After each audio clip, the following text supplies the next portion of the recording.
বিসমিল্লাহির রহমানির রহিম। পরম করুণাময় মেহেরবান আল্লাহর নামে। والوالدات يرضعن أولادهن حولين كاملين لمن أراد أن يتم الرضاعة وعلى المولود له رزقهن وكسوتهن بالمعروف لا تكلف نفس إلا وسعها لا تضار والدة بولدها ولا مولود له بولده وعلى الوارث مثل ذلك فإن أرادا فصالا عن تراض منهما وتشاور فلا جناح عليهما وإن أردتم أن تسترضعوا أولادكم فلا جناح عليكم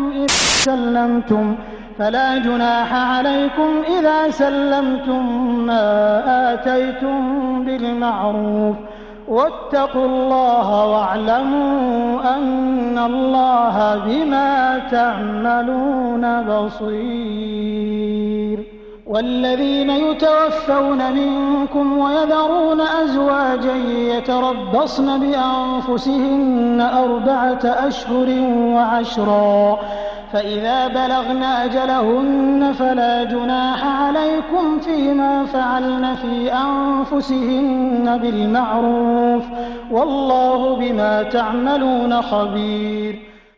মেহমানকে ফুল পরিয়ে অভিনন্দন জ্ঞাপন করছেন। আমরা সকলে বলি আলহামদুলিল্লাহ।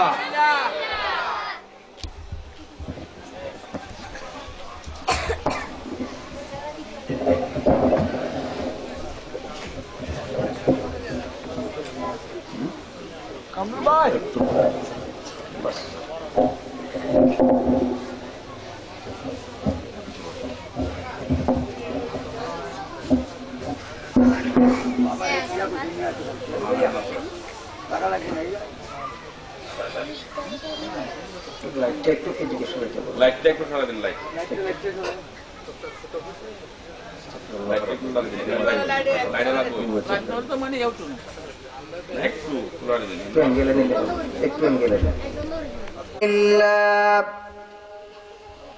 الحمد لله نحمده ونستعينه ونستغفره ونؤمن به ونتوكل عليه ونعوذ بالله من شرور أنفسنا ومن سيئات أعمالنا من يهد الله فلا مضل له ومن يضلله فلا هادي له ونشهد أن لا إله إلا الله وحده لا شريك له ونشهد أن سيدنا ونبينا ومولانا محمدا عبده ورسوله أرسله الله تعالى إلى كافة الناس بشيرا ونذيرا وداعيا إلى الله بإذنه سراجا وقمرا منيرا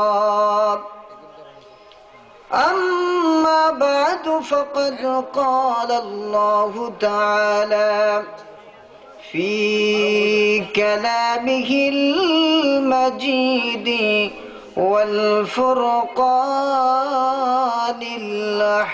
الحميد সকলে আমার সাথে পড়ুন أعوذ بالله من الشيطان الرجيم بسم الله الرحمن الرحيم إنا عرضنا الأمانة على السماوات والأرض الأرض والجبال فأبين أن يحملنها وأشفقن منها وحملها الإنسان إنه كان ظلوما جهولا. وقال الله عز وجل في شان حبيبه ومحبوبه ومعشوقه مخبرا وآمرا إن الله وملائكته يصلون على النبي يا أيها الذين آمنوا صلوا عليه وسلموا تسليما.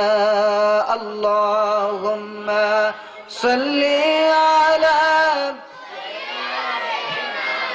مولانا محمد وعلى آل سيدنا مولانا. اللهم صل على مولانا محمد وعلى آل سيدنا.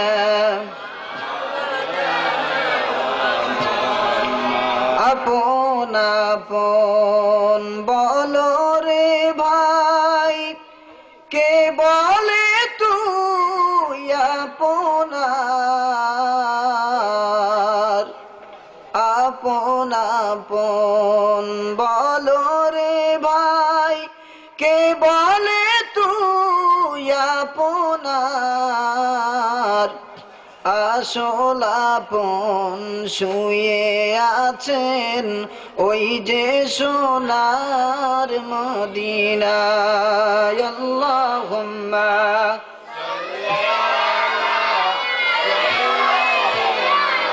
মাওলানা মুহাম্মদ ওয়া আলা আলি সাইয়্যিদিনা। এই দুনিয়া পড়ে থাকবে, আমি একদিন থাকব না। এই পৃথিবী পড়ে থাকবে, আমি একদিন থাকব না। সবাই আমায় ভুলে যাবে, নবী আপনি আমায় ভুলিবেন না। আল্লাহুম্মা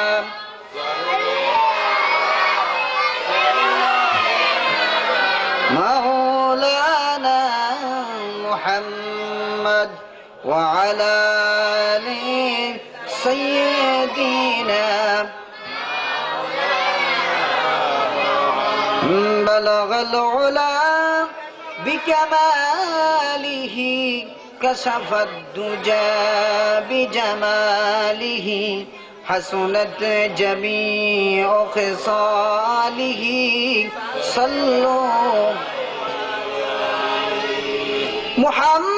محمد بشر ليس كالبشر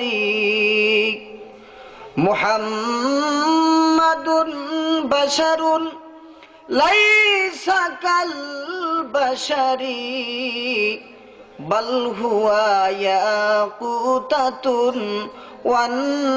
والناس كالحجر بلغ العلا بكماله كشف الدجى بجماله حسنت جميع خصاله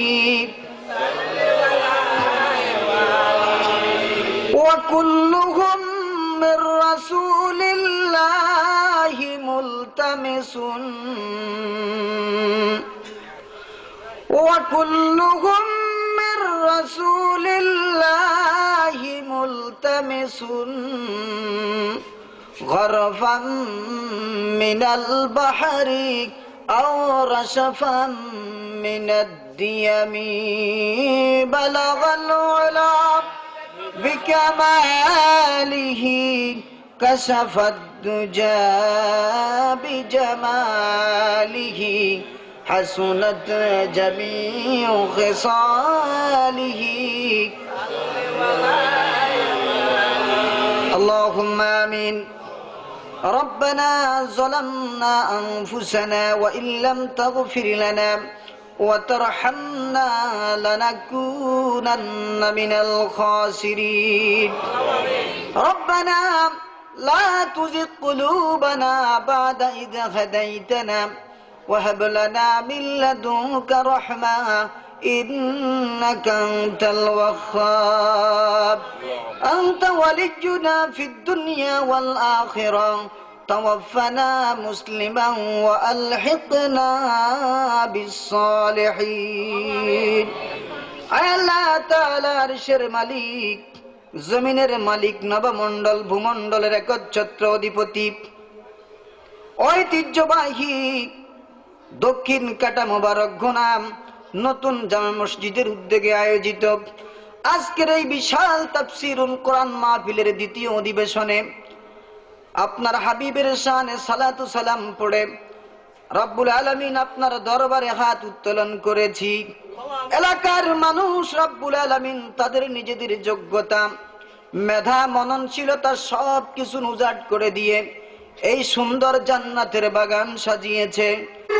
যেদিন মানুষ দণ্ডায়মান হয়ে নিজেদের জবাবদিহিতার জন্য মাবুদের সামনে হাজির হবে, আয় রব্বুল আলামিন আমাদের আজকের আয়োজনকে আপনি দয়া করে সেই মুসিবতের দিন নাজাতের ওয়াসিলা হিসেবে আপনি কবুল করে নিন। আমরা যারা এসেছি, যারা এখনো আসতে পারে নাই, নিয়ত করেছে আসার জন্য, রব্বুল আলামিন আমাদের সকলের জন্য কিয়ামতের ওই কঠিন ময়দানে আপনার হাবিবের শাফাত নসিব করবেন আল্লাহ। ربنا تقبل منا إنك أنت السميع العليم وتب علينا يا مولانا إنك أنت التواب الرحيم بجود سبحان ربك رب العزة عما يصفون وسلام على المرسلين والحمد لله رب العالمين। আজকের এই বিশাল তাফসীরুল কোরআন মাহফিলের সম্মানিত সভাপতি, আমার পাশেই উপবিষ্ট বিশিষ্ট সমাজসেবক, বিশিষ্ট দানবীর, আমাদের পাশেই অবস্থিত অত্র সায়রা খাতুন তালিমুল কোরআন মাদ্রাসার সম্মানিত প্রতিষ্ঠাতা জনাব আলহাজ আমির হোসেন সাহেব, বারাকাল্লাহু ফি হায়াতি আতালাল্লাহু ফি আমরি হাইয়াতাল্লাহু হায়াতান তাইয়্যিবা সিহাতান জামিলা। আমার সম্মুখ আজকে এই মাহফিলে আমন্ত্রিত উলামায়ে কেরাম, বিশেষ করে আলেমদের নক্ষত্র, অত্র সময়ের সারা বাংলাদেশে সারা জাগানো আলেমদের অন্যতম আমার বন্ধুবর জনাব হযরত মাওলানা রফিকুল্লাহ আফসারী সাহেব, আরো আজকে এই বিশাল আয়োজনে আমন্ত্রিত হয়ে কথা বলার জন্য তশরিফ এনেছেন চট্টগ্রাম রেলওয়ে স্টেশন জামে মসজিদের সম্মানিত খতিব আমার ওস্তাদুল্লাহ হযরত মাওলানা মামুনুর রশিদ নুরি সাহেব, আমন্ত্রিত উলামায়ে কেরাম, সম্মুখপানে সমবেত সর্বস্তরের দিন প্রিয়, ইসলাম প্রিয় তৌহিদি জনতা, আমরা আজকের এই আয়োজনে শরীক শামিল হতে পেরে খুশি নাকি নারাজ? আমরা যদি খুশি হয়ে থাকি তাহলে অন্তরের আন্তরিকতার সহিত বলি আলহামদুলিল্লাহ। সম্মানিত হাজিরিন, ভূমিকা নিয়ে কথা বলার সময় নেই, আমার সময় একেবারেই কম। এই অল্প সময়ের মধ্যে আমি আপনাদের সম্মুখে যে আয়াত তেলাওয়াত করেছি সূরাতুল আনফালের ৭২ নম্বর, আরাদনাল আমানাতা আলাস সামাওয়াতি ওয়াল আরদি ওয়াল জিবাল فأبين أن يحملنها وأشفقن منها وحملها الإنسان إنه كان ظلوما جهولا।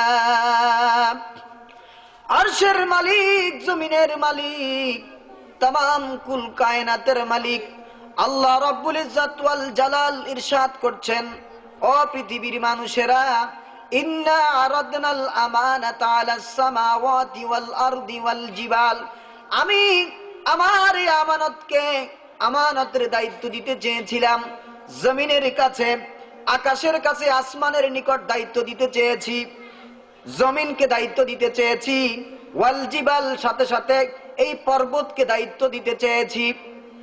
ফাআবাইনা আইয়াহমিলনাহা ওয়াশফাকনা মিনহা, সবাই কিন্তু অস্বীকৃতি, অপারগতা প্রকাশ করলো, তারা ভয় পেয়ে গেল আর এর দায়িত্ব গ্রহণ করলো। ওয়া হামালাহাল ইনসান, মানুষ এই আমানতের দায়িত্ব গ্রহণ করলো। আসলে আল্লাহ বলেন নিশ্চয়ই মানুষ, ইন্নাহু কানা যালুমান জাহুলা, নিশ্চয় মানুষ অত্যাচারী, মানুষ নিজের উপর জুলুমকারী, সাথে সাথে মানুষ অজ্ঞও বটে, তাদের ভিতরে রয়েছে কম জ্ঞান, তাদের ভিতরে রয়েছে মূর্খতা। আয়াতের সরল অনুবাদ আমরা শুনেছি। আজকে আলোচনার বিষয়বস্তু হবে আমানত। আমরা তো স্বাভাবিকভাবেই আমানত মনে করি কেউ কারো কাছে কোনো জিনিস, কোনো বস্তু, কিছু অর্থ করি এগুলো জমা রাখলে আবার তার কাছে এসে সেগুলো ফেরত নেবে, এই যে সিস্টেম বা পদ্ধতি, এটাকে আমরা আমানত হিসেবে জানি, ঠিক কি না? ঠিক। তো আমানত একটা বিশাল ব্যাপার, কেবলমাত্র এই সংজ্ঞার ভিতরে আমানতকে সীমাবদ্ধ রাখলে চলবে না। আমানতটা হচ্ছে পৃথিবীতে মানুষদের জন্য রয়েছে দুটা হক বা দুটা অধিকার। এক হচ্ছে হাক্কুল্লাহ, আল্লাহর অধিকার। কার অধিকার? আল্লাহর। দ্বিতীয় নাম্বার হচ্ছে হাক্কুন নাস বা হাক্কুল ইবাদ, মানুষের অধিকার, মানবতার অধিকার। একজন মানুষ আরেকজন মানুষের উপর তার কিছু চাওয়া আছে, কিছু পাওয়া আছে। আবার দেখা যায় একজনের যদি তার কিছু চাওয়ার থাকে, পাওয়ার থাকে, আরেকজনের কিছু দায়িত্ব আছে, ঠিক কিনা?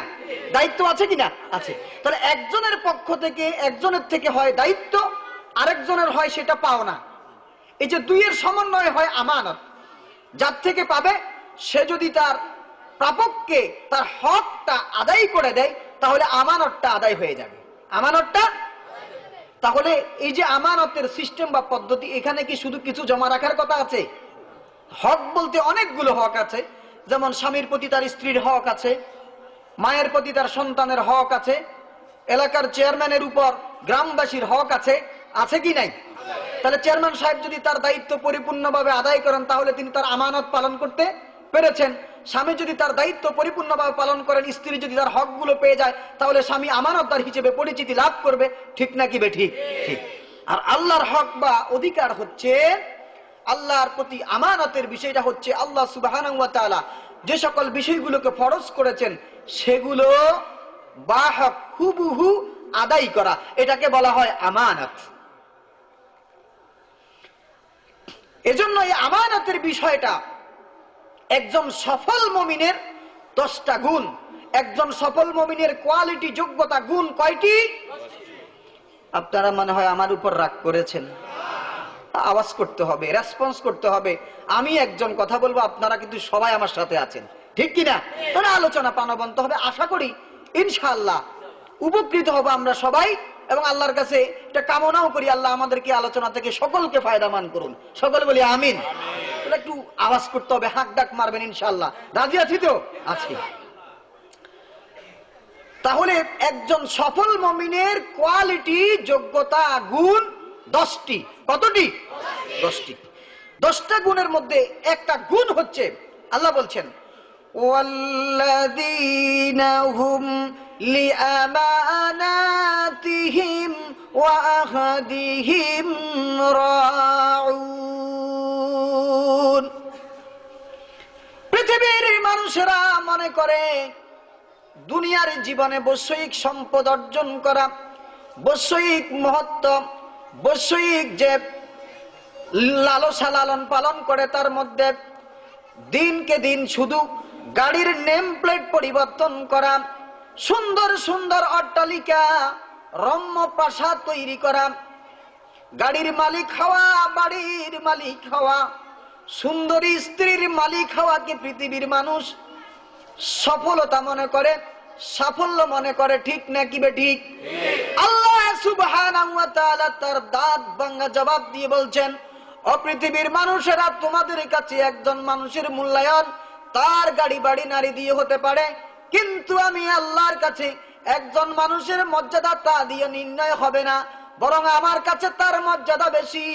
সে প্রকৃত মুমিন, সে সফলকাম মুমিন, সে সাফল্যমণ্ডিত জীবনের অধিকারী হবে।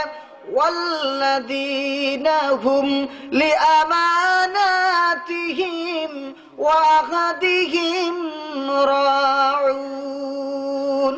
যাদের কাছে কোনো আমানত যদি রাখা হয়, তারা তার প্রাপকের কাছে আমানতগুলিকে হুবহু বুঝিয়ে দেয়, প্রাপককে তারা আমানত, গচ্ছিত আমানতগুলি দিয়ে দেয়।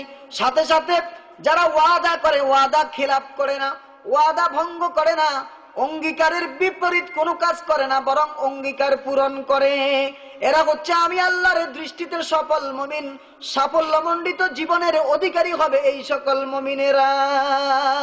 সুবহানাল্লাহ, সুবহানাল্লাহ। আবার এই যে চারিত্রিক বৈশিষ্ট্য, আল্লাহ সুবহানাহু ওয়া তাআলা পৃথিবীতে যত নবী প্রেরণ করেছেন, সব নবীরা কিন্তু একটা স্লোগান দিতেন। সব নবীদের স্লোগানের মধ্যে আমাদের নবী মুহাম্মদ সাল্লাল্লাহু আলাইহি ওয়াসাল্লাম তারই ধারাবাহিকতায় একটা বক্তব্য তিনি দিতেন সব সময়, ইন্নী লাকুম নাযীরুন আমিন। ও পৃথিবীর মানুষেরা, আমি তোমাদের জন্য, তোমাদের কাছে রাসূল হিসেবে প্রেরিত হয়েছি, সাথে সাথে নাযীরুন আমিন, আমি ভীতি প্রদর্শনকারী এবং আমি হচ্ছি আমানতদার। সুবহানাল্লাহ। নবী মুহাম্মদ সাল্লাল্লাহু আলাইহি ওয়াসাল্লাম নিজের পরিচয় দিচ্ছেন কি হিসেবে? আমানতদার। তিনি হচ্ছেন একজন আমানতদার। তাহলে একজন মুমিনের কোয়ালিটির মধ্যে আমানতদারিতা আছে কি নাই? নবী রাসূলদের জীবনী থেকে আমানতদারিতার বৈশিষ্ট্য পাওয়া যায় কি? যারা তাআলা আরশে আজিম থেকে সরাসরি ওহী করেছেন। বলি সুবহানাল্লাহ। আল্লাহ তাআলা বলছেন,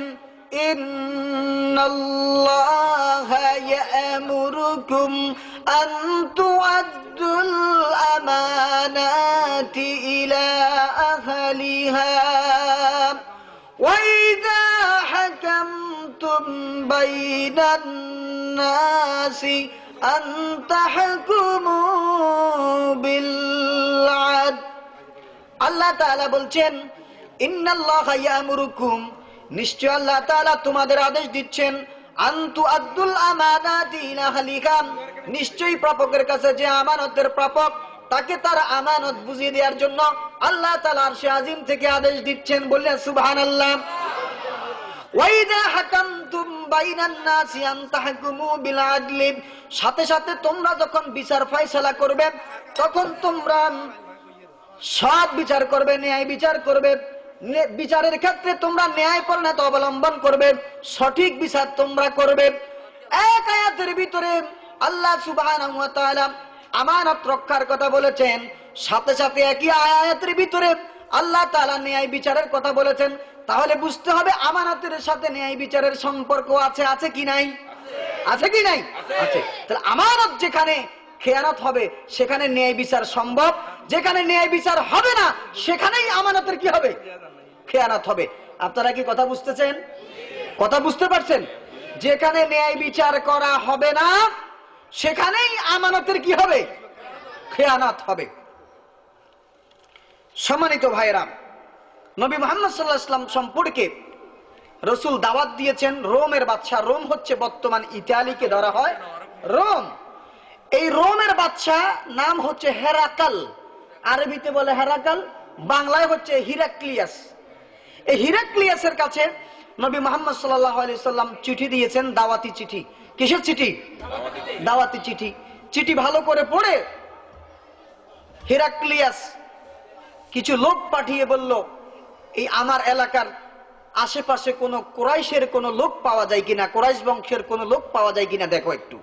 দেখা গেল ব্যবসার উদ্দেশ্যে কাফেলা নিয়ে গেল আবু সুফিয়ান, যে ছিল রাসূলুল্লাহ সাল্লাল্লাহু আলাইহি ওয়াসাল্লামের চাচা, রাসূলের চাচা আবু সুফিয়ান। তো আবু সুফিয়ানকে ডেকে পাঠানো হলো বাদশার দরবারে, হিরাক্লিয়াসের দরবারে। বাদশা একের পর এক নবী মুহাম্মদ সাল্লাল্লাহু আলাইহি ওয়াসাল্লাম সম্পর্কে অনেকগুলো প্রশ্ন করলেন। অনেকগুলো প্রশ্নের একটা প্রশ্ন ছিল, আবু সুফিয়ান তুমি সত্য কথা বলবে, তোমাদের সেখানে যে নবী, যে নিজেকে নবী হিসেবে দাবি করছে মুহাম্মদ, আসলে ও কি হাল ইয়াকদির, সে কি মানুষের উপর অত্যাচার করে, সে কি গাদ্দার নাকি আমানতদার, সে কি গাদ্দার নাকি আমানতদার? আবু সুফিয়ান ডানে তাকালো, বামে তাকালো, চতুর্দিকে তাকিয়ে বলল, না লাম ইয়াকদির, না তিনি কখনো খেয়ানত করেন না, আমানতের তিনি খেয়ানত করেন না, তিনি কোনো জুলুমকারী নন, তিনি কোনো অত্যাচারকারী নন, তিনি কোনো গাদ্দার নন। তখনও আবু সুফিয়ান কিন্তু ইসলাম কবুল করেনি। পরবর্তীতে আবু সুফিয়ান বলছে, আমার মন চেয়েছিল মুহাম্মদ সাল্লাল্লাহু আলাইহি ওয়াসাল্লাম সম্পর্কে অসত্য তথ্য দেব, আমি বলবো না মুহাম্মদ ইয়াকদির, সে তো গাদ্দার, এই কথা বলবো। তবে আমার চতুর্দিকে যত মানুষ ছিল এরা তো এলাকায় এসে আমার সম্পর্কে মিথ্যা কথা, আমি যে মিথ্যুক সেটা প্রকাশ করে দেবে, ইতিহাসে আমি আবু সুফিয়ান মিথ্যুক হিসেবে পরিচিতি লাভ করব। এই ভয়ে আমি মুহাম্মদ সাল্লাল্লাহু আলাইহি ওয়াসাল্লাম সম্পর্কে অসত্য তথ্য দিতে পারিনি। এইভাবে এই বক্তব্যের পরে হিরাক্লিয়াস বলেছিল, আবু সুফিয়ান তুমি মুহাম্মদ সাল্লাল্লাহু আলাইহি ওয়াসাল্লাম সম্পর্কে যে তথ্য দিয়েছ, যে ইনফরমেশন তুমি দিয়েছ, ইতিহাস বলে, কোরআন বলে, হাদিস বলে, কোরআন বলে, আসমানি গ্রন্থগুলো বলে, ওই সেই গ্রন্থগুলো প্রমাণ করে আসলে এই যুগে যুগে যত নবী পৃথিবীতে আসেন সব নবীরাই কিন্তু তারা হন আমানতদার। তার মানে নবী মুহাম্মদ সাল্লাল্লাহু আলাইহি ওয়াসাল্লাম সম্পর্কে তুমি যে সার্টিফিকেট দিয়েছো, নবী মুহাম্মদ সাল্লাল্লাহু আলাইহি ওয়াসাল্লাম তিনি আমানতদার, এই কথা যদি সত্য হয় তাহলে তিনি রাসূল হিসেবেও সত্য রাসূল। বলে না সুবহানাল্লাহ। এরপরেও কিন্তু তারা ঈমান আনেনি। তো নবী মুহাম্মদুর রাসূলুল্লাহ সাল্লাল্লাহু আলাইহি ওয়াসাল্লাম এই যে আমানতদারিতার শর্ত, এটা ঈমানের সাথে, যার ভিতরে ঈমান থাকবে তাকে অবশ্যই আমানতদার হতে হবে। কি হতে হবে? আমানতদার। আল্লাহর নবী মুহাম্মদুর রাসূলুল্লাহ সাল্লাল্লাহু আলাইহি ওয়াসাল্লামের খিদমত করেছেন টানা 10 বছর। সাহাবীর নাম হচ্ছে হযরত আনাস ইবনে মালিক রাদিয়াল্লাহু তাআলা আনহু। নাম কি? আনাস ইবনে মালিক রাদিয়াল্লাহু তাআলা আনহু। তো তিনি রাসূল সম্পর্কে বক্তব্য দিচ্ছেন, মা খতাবানা রাসূলুল্লাহ সাল্লাল্লাহু আলাইহি ওয়াসাল্লাম, মা খতাবানা নবী সাল্লাল্লাহু আলাইহি ওয়াসাল্লাম ইল্লা কালিমাতান। ওগো আল্লাহর নবীর সাহাবীরা, ওগো পৃথিবীর মানুষেরা, তোমরা শোনো, নবীজি যখন আমাদের সামনে কোনো ভাষণ দিতেন, বক্তব্য দিতেন, নবীজি দুটা কথা বলতে কখনো ভুল করতেন না, তিনি ভুলে যেতেন না। তিনি বলতেন, লা ঈমানা লিমান লা আমানাতা লাহু ওয়ালা দীনা লিমান লা আহাদা লাহু। তার কাছে কখনো ঈমান থাকতে পারে না, সেই ঈমানদার হতে পারে না। যার মাঝে আমানতদারিতা নেই সে কখনো ঈমানদার হতে পারে না। আর তার কাছে কোনো দিন নেই, তার কাছে কোনো ধর্ম নেই। যে ওয়াদা করে ওয়াদা পূরণ করে না সে কখনো তার কাছে দিন থাকতে পারে না। এই দুটো বক্তব্য নবী মুহাম্মদ সাল্লাল্লাহু আলাইহি ওয়াসাল্লাম সব সময় তার বক্তব্যে দিতেন। তেমনি ভাবে নবী মুহাম্মদুর রাসূলুল্লাহ সাল্লাল্লাহু আলাইহি ওয়াসাল্লাম মক্কা থেকে যেদিন হিজরত করে নবীজি মদিনায় চলে যাবেন, যাওয়ার সময় নবীজির আপন বিছানায় হযরতে আলী কাররামাল্লাহু ওয়াজহাহুকে শুইয়ে দিলেন। আলীকে বললেন, আলী আমি তো মক্কা ছেড়ে মদিনায় চলে যাচ্ছি, আমি হিজরত করব, ধরো এই যে ব্যাগটা ধরো, এই যে থলেটা তোমার কাছে রাখো। হযরত আলী জিজ্ঞেস করলেন, ইয়া রাসূলুল্লাহ, এই যে ব্যাগটা আপনি আমাকে দিচ্ছেন এটা কিসের ব্যাগ? রাসূল বললেন, আলী, মক্কার লোকেরা যারা আমাকে তাড়িয়ে দিচ্ছে তাদের কিছু আমানত এই ব্যাগের ভিতরে জমা আছে। আমি মক্কা ছেড়ে মদিনায় চলে যাব, সকালবেলা হলে তো মানুষ আসবে আমানত গ্রহণ করার জন্য, তুমি আমার পক্ষ থেকে তাদেরকে আমানতগুলি পৌঁছে দেবে। সুবহানাল্লাহ। শুধু তাই নয়, নবী মুহাম্মদুর রাসূলুল্লাহ সাল্লাল্লাহু আলাইহি ওয়াসাল্লাম যে ভাষণ দিয়েছেন, সর্বশেষ ভাষণ, জীবনের বিদায় হজের যে ভাষণ দিয়েছেন, বিদায় হজের ভাষণের সর্বশেষ বক্তব্য ছিল, ফামান কানাত লাহু আমানাতুন ফালিওয়াদ্দিহা ইলা মান ইতামানাহু আলাইহি। ও পৃথিবীর মানুষেরা, আমি শেষ বক্তব্য দিচ্ছি, শেষ ভাষণের শেষ কথাটুকুন হলো, উপদেশটুকুন হলো, তোমাদের যার যার কাছে আমানত আছে, আমানতগুলিকে তোমরা পাপকের কাছে পৌঁছে দেবে। কার কাছে পৌঁছে দেবে? পাপকের কাছে পৌঁছে দেবে।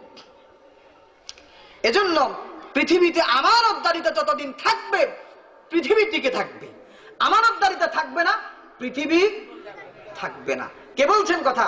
মুহাম্মদুর রাসূলুল্লাহ সাল্লাল্লাহু আলাইহি ওয়াসাল্লাম। আল্লাহ রাসূল বক্তব্য দিচ্ছেন, খুতবা দিচ্ছেন, হঠাৎ করে একজন প্রশ্নকারী এসে উঠে প্রোগ্রামের মাঝখান থেকে, মজলিসের মাঝখান থেকে উঠে দাঁড়িয়ে বলছে, ইয়া রাসূলুল্লাহ, মাতা সাআ, ও নবী, কিয়ামত কখন সংঘটিত হবে? মাতাল কিয়ামা, মাতা সাআ, হুজুর কিয়ামত কখন সংঘটিত হবে? রাসূলের সুন্নাত ছিল, রাসূল যখন কথা বলতেন কেউ প্রশ্ন করলে জবাব দিতেন না, আলোচনা শেষ করে, খুতবা শেষ করে পরবর্তীতে রাসূল জবাব দিতেন। রাসূল যখন বক্তব্য শেষ করলেন, জিজ্ঞেস করছেন, আইনা সাইল, প্রশ্নকারী কোথায়? প্রশ্নকারী বলল, লাব্বাইক ইয়া রাসূলুল্লাহ, আমি হাজির। বলছে, তুমি প্রশ্ন করেছো মাতা সাআ, কখন কিয়ামত সংঘটিত হবে? রাসূল জবাব দিলেন, ইযা উখসিরাতিল আমানাতু ইলা উফসিদাতিল আমানাতু, যখন আমানতকে নষ্ট করে দেয়া হবে, যখন আমানতকে ধ্বংস করে দেয়া হবে, তখন পৃথিবীতেই কিয়ামত নেমে আসবে। তাহলে তো আরেকটা প্রশ্ন আসে, হুজুর, তাহলে আমানতকে কিভাবে নষ্ট করা হয় একটু বুঝিয়ে বলুন, ঠিক কিনা? আল্লাহ রাসূল জবাব দিলেন, ইযা উসিদাতিল আমরু ইলা গায়রি আহলিহা, যখন কোন কাজের দায়িত্ব এমন লোকের হাতে সমর্পণ করা হয়, সুপর্দ করা হয়, যে কাজের উপযুক্ত না, যে কাজের যোগ্য না, অযোগ্য লোককে যখন কোন কাজের দায়িত্ব দেয়া হয়, তখন তোমরা ফান্তাদিরিল আমানা, তখন তো ফান্তাদিরিস সাআ, তখন তোমরা কিয়ামতের জন্য অপেক্ষা করো। অযোগ্য লোকের হাতে যখন কোন কাজের দায়িত্ব দেয়া হয়, তখন কিসের জন্য অপেক্ষা করতে বলা হয়েছে? কিয়ামত আর বেশি দিন নেই। সতর্ক করছেন কে? যে যে কাজের জন্য যোগ্য না, অযোগ্য লোককে, অথর্ব লোককে, বেইলমি লোককে যখন কোন কাজের জন্য তাকে মনোনীত করা হয়, অথবা জোর করে সে ওই কাজের দায়িত্ব গ্রহণ করে, আল্লাহ রাসূল বলছেন, ফান্তাজিরিস সাআ, তখন তোমরা কিয়ামতের জন্য অপেক্ষা করো। কিসের জন্য অপেক্ষা করো? কিয়ামতের জন্য অপেক্ষা করো। আজকে তো এই সকল বিষয়গুলো বলতে গেলে সবকিছু নিয়ন্ত্রণ ইসলামী লোক যারা, তাদের হাতের বাইরে, আউট অফ কন্ট্রোল, ঠিক নাকি বেঠি? আজকে আমাদের ঘরগুলোতে আমাদের পারমিশন ছাড়া, অনুমতি ছাড়া বিদেশি সংস্কৃতি, পশ্চিমা সংস্কৃতি ঢুকে পড়েছে, আমাদেরকে বলে নাই, ঠিক নাকি বেঠি? নবী মুহাম্মদ সাল্লাল্লাহু আলাইহি ওয়াসাল্লাম মূর্তির বিরুদ্ধে কথা বলেছেন, অথচ ভারতীয় চ্যানেল যতগুলো আমাদের দেশে প্রচার করা হয়, দেখবেন প্রত্যেকটা চ্যানেলেই কিন্তু যেই সকল ঘর দেখানো হয়, যে সকল স্পেস গুলো দেখানো হয়, সবগুলোতে মূর্তি আছে। আছে কি নাই? আছে কি নাই? তাহলে এই যে মূর্তিওয়ালা চ্যানেল গুলো যেই সকল ঘরের ভিতরে চলে, সেই সকল ঘরের ভিতরে কি মূর্তি ঢুকে নাই?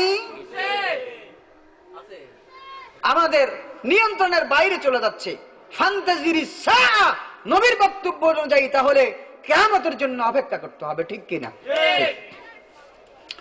সম্মানিত ভাইরা, এবারে আসি আমানতের ক্ষেত্রগুলো। আমানত কোথায় কোথায় রক্ষা করতে হবে? এক নম্বর, আমানত রক্ষা করতে হবে ইবাদতের ক্ষেত্রে। কিসের ক্ষেত্রে? ইবাদতের ক্ষেত্রে।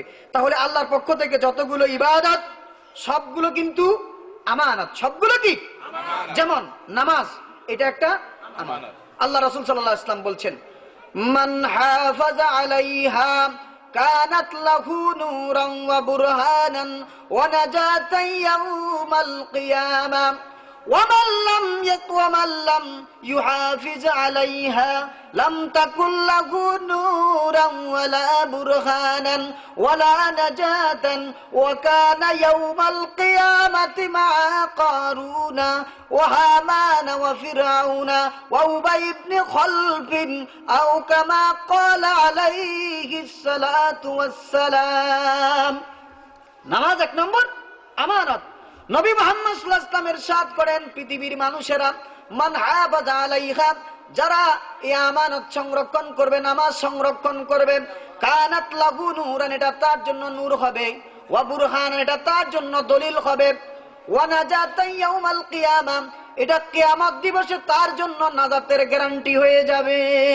সুবহানাল্লাহ আমানতের কেউ যদি রক্ষা করতে পারে আমানত যদি হুবহু আদায় করতে পারে পালন করতে পারে তাহলে রাসূল গ্যারান্টি দিচ্ছেন এটা তার জন্য নূর হবে দলিল হবে প্রমাণ হবে এবং এটা তার জন্য জান্নাতে যাওয়ার মুক্তির কারণ হবে বলি না সুবহানাল্লাহ প্রক্ষান্তরে ওয়ামান লাম ইউহাফিজ আলাইহা যারা নামাজ সংরক্ষণ করবে না লাম তাকুল লাহু নূরান এটা তার জন্য নূর হবে না ওয়ালা বুরহানান এটা তার জন্য দলিল হবে না ওয়ালা নাজাতান ইয়াউমাল কিয়ামা কিয়ামত দিবসে সে কখনো মুক্তি পাবে না নাজাত পাবে না সফলতা অর্জন করতে পারবে না ওয়া কানা ইয়াউমাল কিয়ামাতি মা কারুন তার হাসর হবে কারুনের সাথে ওয়া ফিরআউনের সাথে ওয়া হামানের সাথে ওয়া উবাই ইবনে খালফের সাথে ঠিক নাকি বে ঠিক কথা বলছেন কে নবী মুহাম্মদুর রাসূলুল্লাহ তো যারা যারা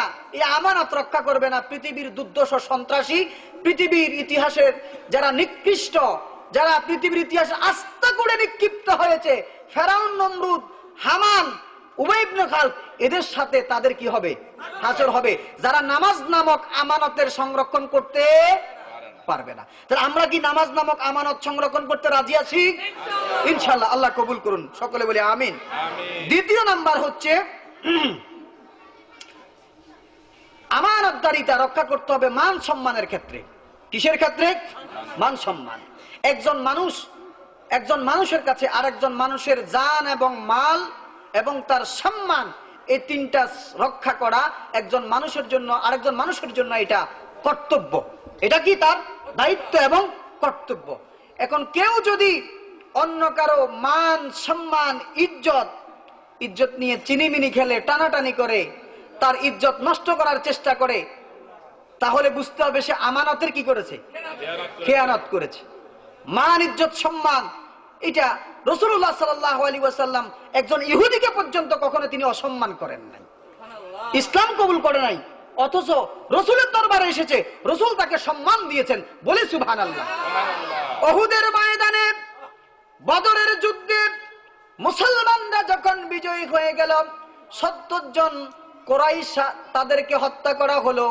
আরো 70 জন বন্দী হলো ঠিক কিনা ওই যুদ্ধে বিজয়ী হয়েছে কারা মুসলমানেরা 70 জনকে কতল করা হলো 70 জনকে বন্দী করা হলো সেই বদরের প্রান্তর থেকে বন্দীদেরকে নবী মুহাম্মদুর রাসূলুল্লাহ সাল্লাল্লাহু আলাইহি ওয়াসাল্লাম আদেশ করলেন ও আমার সাহাবীরা তোমরা বাহনের উপর চড়বে না উট ভেড়া ঘোড়া তোমরা যেগুলো এনেছো এগুলোর উপর তোমরা চড়বে না বরং যারা আমাদের হাতে বন্দী হয়েছে বন্দীদেরকে সম্মানের সহিত তাদেরকে উট ভেড়া ঘোড়ার উপরে সওয়ার হতে দাও তোমরা আমার সাহাবীরা তোমরা হেঁটে হেঁটে মদিনায় যাও সুবহানাল্লাহ বন্দীদের সাথে নবী মুহাম্মদ সাল্লাল্লাহু আলাইহি ওয়াসাল্লাম যে সম্মান দেখিয়েছেন এটা পৃথিবীর ইতিহাসে বিরল ঠিক নাকি বে ঠিক এজন্য আরেকজনের মান সম্মান ইজ্জত রক্ষা করা এটা আমানত এটা কি তাহলে বুঝতে হবে আমানতের খেয়ানত করলে দুনিয়াতে একজনের মান সম্মান নিয়ে আপনি টানাটানি করবেন আল্লাহ সুবহানাহু ওয়া তাআলা হাসরের ময়দানে আমাকে আপনাকে বেইজ্জত করবেন ঠিক নাকি বে ঠিক এরপরে আমানত হচ্ছে অঙ্গ প্রত্যঙ্গের আমানত আমার হাতগুলো কে দিয়েছেন আল্লাহ চোখ কে দিয়েছেন আল্লাহ ব্রেন কে দিয়েছেন আল্লাহ মানুষ মাঝে মধ্যে বলে হুজুর দোয়া করবেন আমি গরিবের সন্তান আমি বলি না এইজন্য আমি দোয়া করতে পারবো না কারণ আল্লাহ সুবহানাহু ওয়া তাআলা এক একজন মানুষকে জন্মগতভাবে কোটিপতি বানিয়েছেন। বলি না সুবহানাল্লাহ। এক একজন মানুষকে জন্মগতভাবে আল্লাহ কি বানিয়েছেন? বলে হুজুর ঠিক বুঝলাম না, অবস্থা খারাপ, এ প্রত্যেকদিন চাল কিনতে পারে না, রুটি রুজির ব্যবস্থা নেই, আপনি বলেন কোটিপতি? হ্যাঁ কোটিপতি। কিভাবে? এই যে ব্রেন নামক যে মেমোরি আল্লাহ সুবহানাহু ওয়া তাআলা একজন মানুষকে দিয়েছেন। পৃথিবীতে যে মেমোরি, কম্পিউটার যে মেমোরি, কম্পিউটারের ভিতরে একটা মেমোরি আছে না নাই? রম র্যাম এরকম আরো অনেক কিছু আছে কিনা? তো এখানে যে একটা কম্পিউটারে যে পরিমাণ ডাটা সেভ রাখা যায়, একটা কম্পিউটারে যে পরিমাণ ডাটা সেভ করা যায়, আল্লাহ সুবহানাহু ওয়া তাআলা মানুষকে যে মেমোরি দিয়েছেন, এই মেমোরিতে ঠিক এরকম 14 লক্ষ কম্পিউটারের চাইতে বেশি ডাটা একসাথে মানুষ তার ব্রেনের ভিতরে সেভ রাখতে পারে। বলি সুবহানাল্লাহ। তাহলে এত বড় পাওয়ারফুল একটা ব্রেন যে মাবুদ আমাকে দিয়েছেন জন্মগতভাবে, 14 লক্ষ কম্পিউটার কিনতে হলে কত টাকা লাগবে এবারে হিসাব করেন। তাহলে কি আমি আর আপনি, আমরা সবাই কি জন্মগত কোটিপতি না? কোটিপতি কিনা? কোটিপতি। আবার দেখেন আর একটা চোখের কথা বলি, এগুলো বৈজ্ঞানিক কথা, এক একটা কথা বলতে হলে অনেক সময়ের দরকার, আমার হাতে কিন্তু সময় নেই, বলার সুযোগ পাবো না। অন্য কোনো সময় আল্লাহ যদি সুযোগ করে দেন তাহলে সেদিন বৈজ্ঞানিক আলোচনা করব ইনশাআল্লাহ। তো এই যে চোখটা, চোখ যে কি কত পাওয়ারফুল চোখ, আমরা এইভাবে যদি আকাশের দিকে তাকাই কতটুকু দেখি? একটু ধোয়া ধোয়া লাগে, একটু তমাশাচ্ছন্ন লাগে, একটু কেরকম কেরকম হ্যাঁ লাগে এরকম, তারপরেও দেখি কতটুকু দেখি এটা জানি আমরা? পৃথিবীতে মানুষ বলে আলোর গতি প্রতি সেকেন্ডে 1,86,000 মাইল। আলোর গতি প্রতি সেকেন্ডে 1,86,000 মাইল। আলোর গতি আর সূর্যের যে গতি, আলোর গতি যেটা, তো বলা হচ্ছে মানুষ তাহলে আলোর গতি আর সময়ের গতি সেম। আলোর গতি সময়ের গতি সেম, তো সময় তাহলে 1 সেকেন্ডের 1,86,000 মাইল। আলোর গতি 1 সেকেন্ডে 1,86,000। তা আমি যদি বলি আমি 1 সেকেন্ডের হিসাব চাই না, 1 মিনিটের হিসাব চাই, তাহলে 1,86,000কে 60 দিয়ে কি করতে হবে? গুণ করতে হবে। তো 1 মিনিটের সময়ের হিসাব পেলাম। যদি আমি 1 ঘন্টার হিসাব চাই তাহলে তার সাথে আবার কি 60কে গুণ করতে হবে, 1 ঘন্টার পেলাম। যদি বলে হুজুর না আমি 24 ঘন্টা তথা 1 দিনে চাই, তাহলে এটাকে আবার কত দিয়ে? 24 দিয়ে গুণ করতে হবে। এই যে একটা বিশাল ফিগার হলো, এ নাম্বার হলো। আপনি আর আমি যদি বলি না হুজুর আমি 1 বছরের চাই, তাহলে 1 বছর হলে 365, তার সাথে কি করতে হবে? গুণ করতে হবে। তাহলে এতগুলো যে গুণ করতেছি, 365 দিয়ে যদি গুণ করা যায়, কম্পিউটারে ধরবে? কম্পিউটারে কি গুণ চলবে না? তাহলে এই যে পেলাম 1 বছরের যে আলোর হিসাব পেলাম, এটাকে বলে 1 আলোকবর্ষ। এটাকে বলে কি? 1 আলোকবর্ষ। এজন্য বলছি আল্লাহ যে কত বড় নিয়ামত আমাদেরকে দিয়েছেন। মানুষ এইভাবে আকাশের দিকে তাকালে এক নজরে খালি চোখে 47 আলোকবর্ষ দেখতে পারে। বলি সুবহানাল্লাহ। কত আলোকবর্ষ? তাহলে কত দামি, কত পাওয়ারফুল চোখ আল্লাহ আমাকে দিয়েছেন। এটাকে আল্লাহ বলছেন কি? আমানত। এটাকে কি বলছেন? আল্লাহ বলছেন আলাম নাজআল লাহু আইনাইনি ওয়া লিসানান ওয়া শাফাতাইন ওয়া হাদাইনাহু নাজদাইন। আমি কি তোমাদেরকে দুটো চক্ষু দেই নাই? কে বলছেন কথা? আল্লাহ। একজন আজানের জবাব দেন। আমার এই যে চোখটা আল্লাহ বলছেন, খোঁটা দিয়ে বলছেন আমি কি তোমাকে একটা চোখ দেই নাই? এরপর আল্লাহ কি দিয়েছেন? অঙ্গ প্রত্যঙ্গ সবগুলো, ব্রেন দিয়েছেন, এরপরে মাথা দিয়েছেন, কান দিয়েছেন, চোখ দিয়েছেন, অনেক কিছু দেন নাই? দিয়েছেন।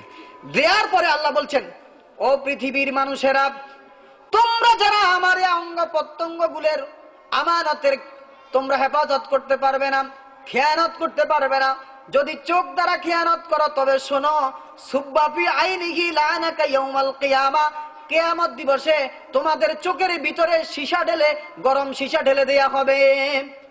তোমরা যদি ব্রেইন দ্বারা ব্রেইনের যদি আমানতের খেয়ানত করো তাহলে কি করা হবে? লানাসফাম বিন্নাসিয়াম, এই যে মস্তিষ্কের গুচ্ছ চুল ধরা হবে, এখান থেকে ধরে শাস্তির ব্যবস্থা করা হবে। সূরাতুর রহমানে আল্লাহ তাআলা বলছেন ফায়ুখাযু বিন্নাওয়াসি ওয়াল আকদাম ফাবিআইয়ি আলাই রাব্বিকুমা তুকাযযিবান। আমানতের খেয়ানত যদি কেউ করে থাকে, ব্রেইনের আমানতের খেয়ানত করলে, হাত পায়ের আমানতের খেয়ানত যদি কেউ করে, আল্লাহ বলেন তাহলে তার চুলের গুচ্ছ ধরা হবে, সেগুলোকে পায়ের সাথে বাঁধা হবে, ফুটবলের মতো গোল করা হবে, এরপরে পেনাল্টি কিক দিয়ে তাকে জাহান্নামে নিক্ষেপ করা হবে। শুধু তাই নয়, নবী মুহাম্মদুর রাসূলুল্লাহ সাল্লাল্লাহু আলাইহি ওয়াসাল্লাম বলেন, পৃথিবীর মানুষেরা ও আমার উম্মতেরা, মাইয়াজমানলি মা বাইনা লিহিয়াইহি ওয়া মা বাইনা রিজলাইহি আদমান লাহুল জান্নাহ। আমি তোমাদের কাছে দুটা জিনিসের জিম্মাদারি চাই, দুটা আমানত তোমরা রক্ষা করতে যদি পারো, তাহলে আমি নবী তোমাদের জন্য জান্নাতের গ্যারান্টার হয়ে গেলাম। কে জান্নাতের জিম্মাদার? কে? এক নাম্বার, মাইয়াজমানলি মা বাইনা লিহিয়াইহি, দু চোয়ালের মধ্যবর্তী স্থান তথা মুখের যে হিফাজত করতে পারবে, এ আমানত যে রক্ষা করতে পারবে। ওয়া মা বাইনা রিজলাইহি, সাথে সাথে যারা দুই উরুর মধ্যবর্তী স্থান, দুই রানের মধ্যবর্তী স্থান তথা যৌনাঙ্গের কেউ যদি হেফাজত করতে পারে, লজ্জাস্থানের হেফাজত, এর আমানতের যদি গ্যারান্টি দিতে পারে, নবী মুহাম্মদ সাল্লাল্লাহু আলাইহি ওয়াসাল্লাম বলেন তাহলে আমি তাদের জন্য জান্নাতের গ্যারান্টার হয়ে গেলাম। শুধু তাই নয়, নবী মুহাম্মদ সাল্লাল্লাহু আলাইহি ওয়াসাল্লাম বলেন, পৃথিবীর মানুষেরা, আমি তোমাদেরকে 6টা জিনিসের তোমাদের থেকে গ্যারান্টি চাই, তোমরা যদি আমাকে 6টা বিষয়ের গ্যারান্টি দিতে পারো, তাহলে আমি নবী তোমাদের জন্য জান্নাতের গ্যারান্টার হয়ে গেলাম। নাম্বার 1 হচ্ছে উসদুকু ইযা হাদ্দাসু, যখন তোমরা কথা বলবে সত্য কথা বলবে। কি কথা বলবে? সত্য কথা বলবে। ওয়াদুল আমানাতা ইযা মুনিতুম, যখন তোমাদের কাছে আমানত রাখা হবে, আমানতকে তার প্রাপকের কাছে পৌঁছে দেবে। ওয়াউফু ইযা ওয়াদতুম, আর তোমরা যখন ওয়াদা করবে, ওয়াদা পরিপূর্ণ করবে, ওয়াদা তোমরা কখনো ভঙ্গ করবে না। ওয়াকুফু আইদিয়াকুম, তোমরা তোমাদের হাত পা গুলিকে সংযত রাখবে। হাত পা কি রাখবে? সংযত। আমরা তো একটু সুযোগ পেলে হাত চালাই, ঠিক নাকি বেটি? ঠিক না বেটি? হাত চালাই। এখন তো সরাসরি হাত চলে না, হাতের ভিতরে জিনিস নিয়ে চালানো হয়, ঠিক না? নবী মুহাম্মদ সাল্লাল্লাহু আলাইহি ওয়াসাল্লাম, এক সাহাবী প্রশ্ন করলেন, ইয়া রাসূলুল্লাহ আইয়ুল মুসলিমি আফদালু, ও নবী আমাদেরকে একটু জানান সবচেয়ে উত্তম মুসলমানকে। নবী জানালেন, আল মুসলিমু মান সালিমাল মুসলিমুনা মিন লিসানিহি ওয়া ইয়াদিহি, ওই মুসলমান সর্বোত্তম মুসলমান, উত্তম মুসলমান, প্রকৃত মুসলমান, যার মুখ থেকে, যার হাত থেকে অপর মুসলমান নিরাপদ এবং নিরাপত্তা লাভ করে, সে হচ্ছে আমার কাছে সবচেয়ে উত্তম মুসলমান। এরপরে নবীজি বলেন, ওয়াগাদ্দু আবসারাকুম, তোমরা তোমাদের চক্ষু হেফাজত করবে, চক্ষুকে অবনমিত রাখবে। ওয়াহাফাজু ফুরুজাকুম, তোমরা তোমাদের চরিত্র ঠিক রাখবে, মার্জিত চরিত্রের অধিকারী হবে। এই 6টা বিষয়ের গ্যারান্টি যদি তোমরা আমি নবীকে দিতে পারো, তবে আমি নবীও তোমাদেরকে শিওর বলছি, এনশিওর করে বলছি, আমি তোমাদের জন্য জান্নাতের গ্যারান্টার হয়ে গেলাম।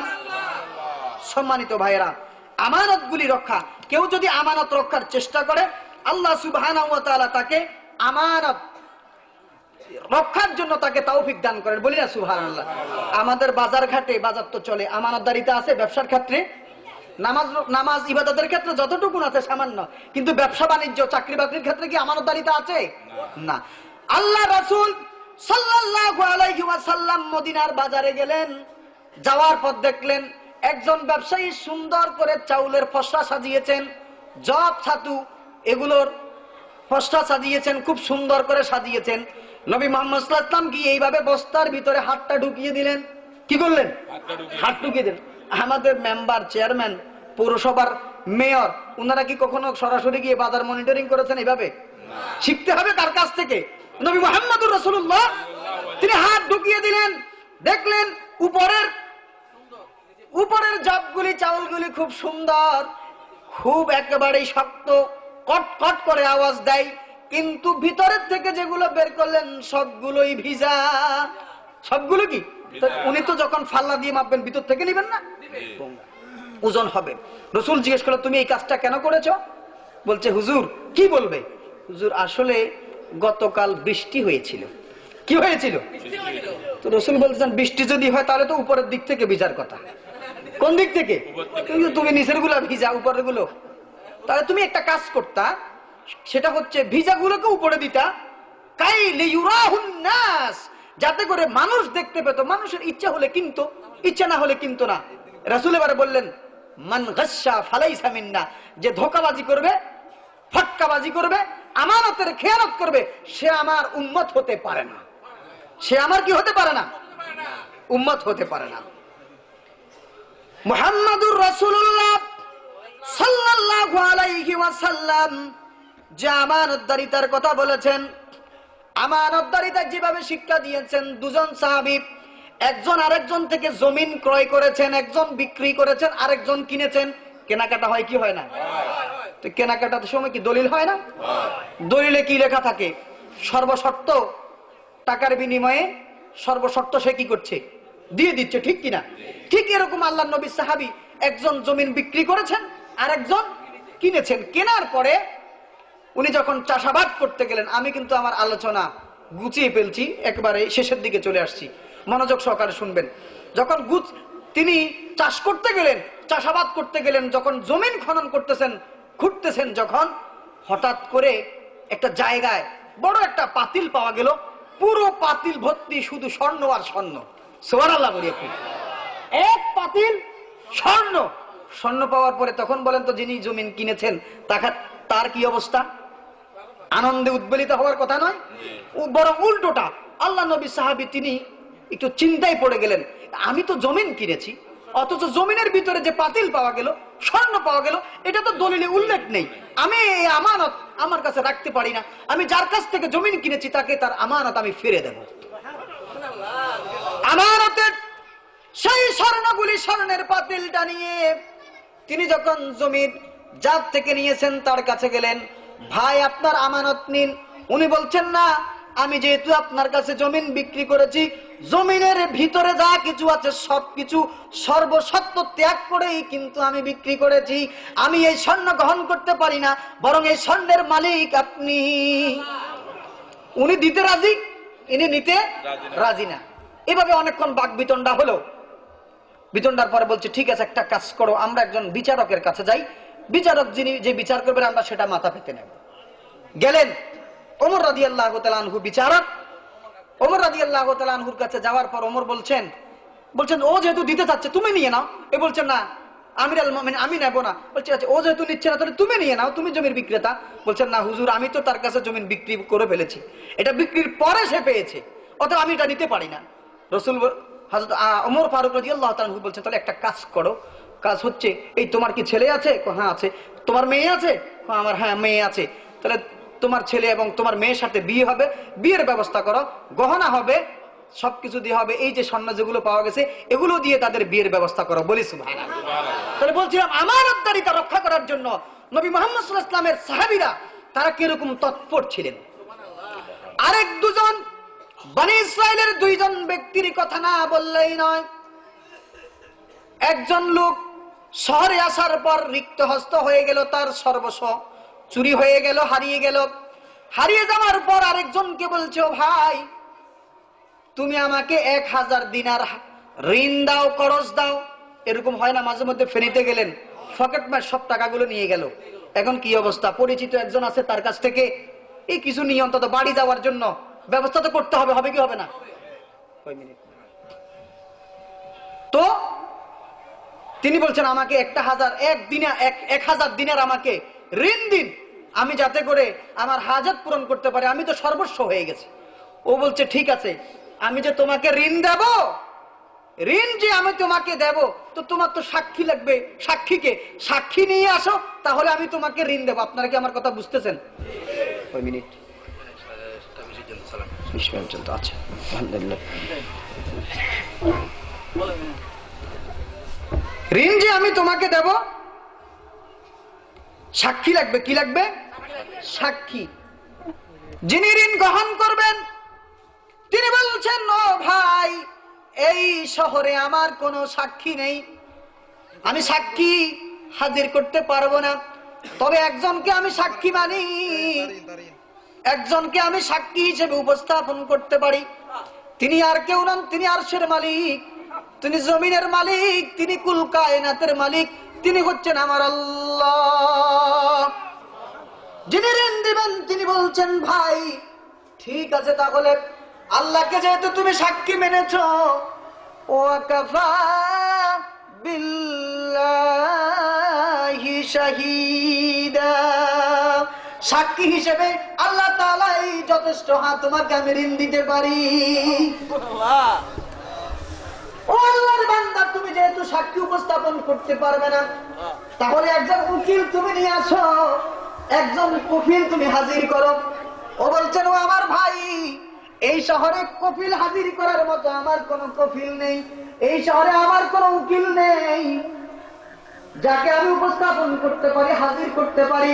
তবে হ্যাঁ, উকিল হিসেবে একজনকে আমি মানি, যিনি তোমার মালিক, যিনি আমার মালিক, যিনি তামাম কুল কায়নাতের মালিক, ওই আল্লাহ সুবহানাহু ওয়া তাআলা, তিনি হচ্ছেন আমার কফিল। যিনি ঋণ দেবেন তিনি বলছেন, ঠিক আছে, ওয়াকাফা বিল্লাহি ওয়াকিলা। উকিল হিসাবে, কফিল হিসাবে আল্লাহ সুবহানাহু ওয়া তাআলাই যথেষ্ট। হ্যাঁ ভাই, তোমাকে ঋণ দিতে পারি। ধরো তুমি 1000 দিনার নিয়ে যাও, তোমার হাজাত পূরণ করো। তবে বলো বলো ভাই, কোন দিন তুমি আমার ঋণ পরিশোধ করবে? দিনক্ষণ ঠিক করা হলো। ঋণ নিয়ে তিনি চলে গেলেন। দুজনের বাড়ি নদীর দুপারে, নদীর দুপাশে দুজনের বাড়ি। ঋণ পরিশোধের দিন যিনি ঋণ পরিশোধ করবেন, আল্লাহর বান্দা এসে হাজির। যিনি ঋণ গ্রহণ করবেন তিনি নদীর এপার থেকে অপেক্ষা করছেন, কখন আমার ঋণদাতা, আমার ঋণ পরিশোধকারী কখন আসবে। দেখা গেল নদীতে কোনো নৌযান নেই, নৌকা নেই, লঞ্চ স্টিমার বলতে কিছুই নেই। অপেক্ষা করতে করতে যখন সন্ধ্যা ঘনিয়ে আসলো, মুয়াজ্জিন মসজিদের মিনারা থেকে ঘোষণা দিয়ে দিল, আল্লাহু আকবার, আল্লাহু আকবার, আল্লাহু আকবার, আল্লাহু আকবার। বলার পর উনি ভাবলেন, চিন্তা করলেন, সন্ধ্যা হয়ে গেল, নৌকা পাওয়া যাবে না, লঞ্চ স্টিমার পাওয়া যাবে না, নদীর ওপারে যেতে পারবো না, ঋণ পরিশোধ করতে পারবো না। আমি আল্লাহকে সাক্ষী রেখে আমানত গ্রহণ করেছি, আমি তো মনে হয় খেয়ানতদার হয়ে যাব। মাবুদ, তুমি একটা ব্যবস্থা করো। তিনি যখন চলতে গেলেন, একটা কাঠ পেলেন, কাষ্ঠখণ্ড পেলেন। কাষ্ঠখণ্ডটা নিয়ে ছিদ্র করলেন। ছিদ্র করার পর 1000 দিনারকে এইভাবে ভাঁজ করলেন। ভাঁজ করে সেটাকে কাঠের ভিতরে ঢুকিয়ে দিলেন। ছোট্ট একটা চিঠি লিখলেন, চিরকুট লিখলেন, মাবুদ গো, তোমাকে সাক্ষী রেখে 1000 দিনার আমি গ্রহণ করেছি। মাবুদ, তোমার উপর ভরসা করেই আমি নদীতে 1000 দিনার ভাসিয়ে দিলাম। তুমি আমার আমানত যেই ভাইয়ের থেকে গ্রহণ করেছি তার কাছে তুমি আমানত পরিশোধ করে দাও, পৌঁছে দাও। যিনি ঋণ দিয়েছেন, সন্ধ্যাবেলা আযান শুনে তিনিও বাড়ির দিকে রওনা হবেন। ঠিক এই মুহূর্তে সমুদ্রে একটা ঢেউ আসলো। ঢেউয়ের সাথে সাথে একটা কাঠ ভেসে আসলো। কাঠটা তিনি গ্রহণ করলেন আর ভাবলেন, খালি হাতে ফিরে গিয়ে লাভ কি হবে? কাঠটা নিয়ে গেলে অন্তত স্ত্রী রান্নার তো ব্যবস্থা হবে, রান্নার উপকরণ হিসেবে ব্যবহার করতে পারবেন। কাঠটা নিয়ে তিনি চলে গেলেন। বাড়িতে গিয়ে কাঠ দ্বিখণ্ডিত করা হলো। গর্তের ভিতরে 1000 দিনার পাওয়া গেল। সাথে সাথে সেখানে লেখা আছে, মাবুদ, তোমাকে সাক্ষী রেখে আমি ঋণ গ্রহণ করেছি, আমানত গ্রহণ করেছি, তুমি পাপকের কাছে আমানত গুলি পৌঁছে দিও। সুবহানাল্লাহ, সুবহানাল্লাহ। পেয়ে তিনি খুশি না নাকি নারাজ? খুশি না নারাজ? খুশি। খুশি হওয়ার পর আরো 2-1 দিন পরে যখন নৌকা চলাচল শুরু করলো, এবার যিনি আমানত গ্রহণ করেছেন তিনি আরো 1000 সাথে নিলেন। নিয়ে নিয়েছেন, তার বাড়িতে গেলেন। যাওয়ার পরে তিনি ইতস্ততা বোধ করতে করতে এইভাবে ক্ষমা চাইলেন, আমি আপনার থেকে ঋণ নিয়েছি, যথা টাইমে ঋণ পরিশোধ করতে পারি নাই, আমি আপনার কাছে ক্ষমা চাই, আপনি আমাকে ক্ষমা করে দিবেন। যিনি ঋণ দিয়েছেন তিনি মুস্কি এসে বলছেন, আল্লাহর বান্দা, তুমি ভেবো না, তুমি চিন্তা করো না, ওয়াকাফা বিল্লাহি শাহীদা। যে মাবুদকে তুমি সাক্ষী রেখে আমানত গ্রহণ করেছো, তার উপর ভরসা করে তুমি যে টাকা প্রেরণ করেছো, দিনার দিয়েছো, সে আল্লাহ সুবহানাহু ওয়া তাআলা আমার হাতে 100 দিনার পৌঁছে দিয়েছেন, 1000 দিনার পৌঁছে দিয়েছেন। সুবহানাল্লাহ। অর্ধ জাহানের খলিফা, অর্ধ পৃথিবীর খলিফা ওমর ইবনুল খাত্তাব রাদিয়াল্লাহু তাআলা আনহু, তিনি নিজের কাজ নিজে করছেন। মরুভূমি পাড়ে দিয়ে তিনি পানি নিয়ে আসছেন, মাথায় কলস, কলস ভর্তি পানি। প্রতীক এসে বলল, আমির আল মুমিনিন খলিফাতুল মুসলিমিন, সময় দেবেন নাকি? একটু কিছু কথা বলতে চাই। ওমর রাদিয়াল্লাহু তাআলা আনহু কলসটাকে নামিয়ে উরুর উপর রাখলেন, রানের উপর রাখলেন। প্রতীক, হ্যাঁ তোমার সাথে কথা বলবো, কি বলবে বলো? প্রতীক বলল, আমির আল মুমিনিন খলিফাতুল মুসলিমিন, কয়েক মিনিট তো সময় লাগবে, আপনি কলসটা জমিনে রাখুন, মরুভূমির উপর রাখুন, এরপরে আমি আমার কথা বলবো। ওমর ইবনুল খাত্তাব রাদিয়াল্লাহু তাআলা আনহু তিনি বলছেন, ও ভাই, তুমি কি জানো না আমি ওমর, আমি খলিফার দায়িত্ব পেয়েছি, জনগণের আমানত আমাকে দেয়া হয়েছে। এই যে মরুভূমিতে হাঁটছি, এই মরুভূমির মালিক কিন্তু আমি ওমর নন, তবে এই কলসটার মালিক আমি, এই ভেজা কলসের মালিক আমি, পানিগুলোর মালিকও আমি। আমার ভেজা কলসটা যদি মরুভূমির উপর রেখে দেই, ভেজা কলসের তলদেশে মরুভূমির বালি লেগে যাবে, আর সেগুলো আমার অজান্তে আমার ঘরে চলে যাবে। কিয়ামতের ময়দানে আল্লাহ যেদিন প্রশ্ন করবেন, ওমর, তোমাকে অর্ধ পৃথিবীর খলিফা বানানো হয়েছে, তুমি আরেকজনের জমিনের বালি তোমার ঘরে কেন নিয়েছো? আমি আল্লাহর দরবারে জবাব দিতে পারবো না, সেজন্য কলসটাকে উরুর উপর, রানের উপর রেখে রেখে কথা বলছি। এটাকে বলা হয় আমানতদারিতা। হযরতে আলী কাররামাল্লাহু ওয়াজহাহু বাইতুল মালে সারাদিন কাজ করলেন, সন্ধ্যাবেলায় বাড়িতে পুষলেন, বলছেন, ফাতিমা, কিছু খাবার আছে নাকি? ক্ষুধা পেয়েছে, খেতে দাও। হযরতে ফাতিমা বললেন, ওগো আলী, ওগো প্রিয় স্বামী, আল্লাহর কসম করে বলি, ঘরে পানি ছাড়া কোনো খাবার নেই। আমি তো ভেবেছি, চিন্তা করেছি, পুরো দিন যেহেতু আপনি বাইতুল মালে কাজ করেছেন, আসার সময় আমাদের জন্য অন্তত পারিশ্রমিক থেকে কিছু খাবার আপনি নিয়ে আসবেন। হযরতে আলী জবাব দিলেন, ফাতিমা, ওগো আল্লাহর নবীর কলিজার টুকরা ফাতিমা, ওগো আমার প্রিয়তমা ফাতিমা, তুমি শোনো, আমাকে বাইতুল মালের রক্ষক বানানো হয়েছে, জনগণ সকলের কাছে কিন্তু এখনো আমানত পৌঁছেনি, তার আগে আগে কিভাবে আমি বাইতুল মালের খাবার নিয়ে আসি, অর্থ নিয়ে আসি, এটা তো আমানতের খেয়ানত হবে। হযরতে ফাতিমা উটনা ছিল, উটনাটা দিয়ে দিলেন, এটা মদিনার বাজারে বিক্রি করো, খাবার নিয়ে আসো। বিক্রি করলেন 6 দিরহাম। কত দিরহাম? কয়েক মিনিট আলোচনা শেষ করে দিচ্ছি। মদিনার বাজারে বিক্রি করলেন কত দিরহাম? 6 দিরহাম বিক্রি করে বাসায় আসবেন, খাবার কিনবেন, বসছেন এক জায়গায়, চিন্তা করছেন মাত্র 6 দিরহাম, এটা দিয়ে কি কিনবো? হঠাৎ করে একটা ফকির এসে বলছে, আলী, আজকে 3 দিন কিছু খাইনি, আছে কিছু আমাকে দিবে? হযরতে আলী পকেটে হাত দিলেন, হাত দিয়ে যা উঠেছে, আছে তো কত দিরহাম? 6 দিরহামে দিয়ে দিলেন। সুবহানাল্লাহ। কয় দিরহাম? 6 দিরহাম দিয়ে দিলেন। এবার বসে বসে চিন্তা করতেছেন, কি করলাম? 6 দিরহাম দিয়ে দিয়েছি, তাও আবার আমার টাকা না, কার টাকা? ফাতিমার টাকা, ফাতিমার ওটনা বিক্রিত টাকা। এখন আমি কি নিয়ে যাব বাড়িতে? চিন্তা করতেছেন।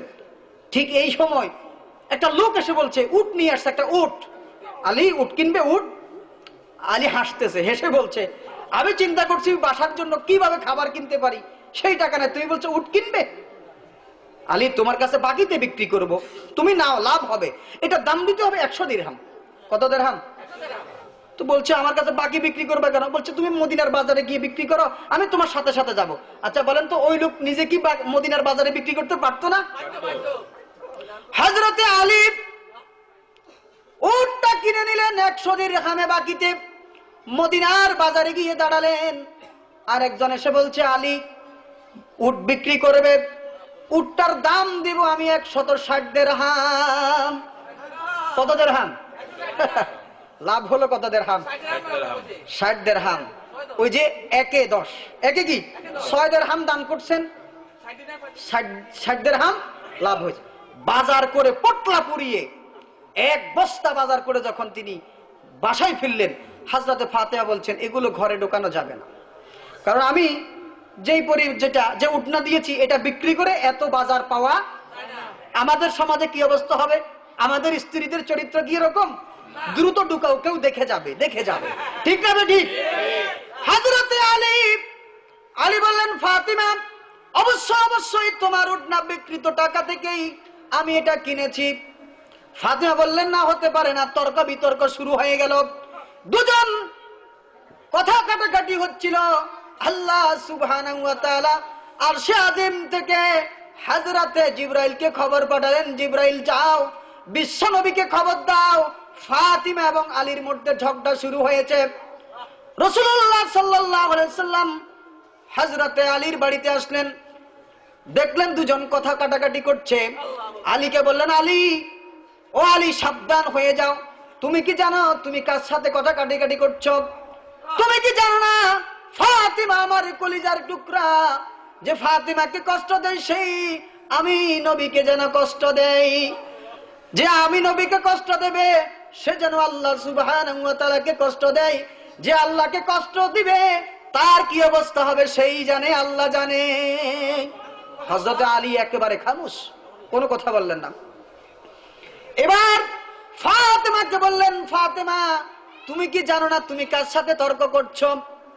আলী সম্পর্কে আমি কি তথ্য দেই নাই? আনা মাদিনাতুল ইলমি ওয়া আলিয়ুন বাবুহা, আমি হচ্ছে জ্ঞানের রাজ্য, সেই জ্ঞান রাজ্যে প্রবেশের তোরণ দ্বার হচ্ছে হযরতে আলী।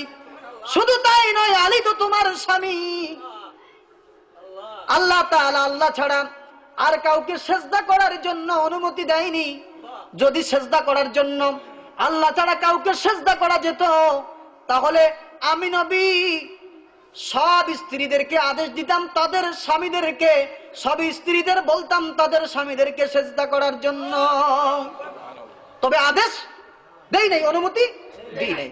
হযরত ফাতিমাও কি খামোশ, কথা বললেন, একবার চুপ।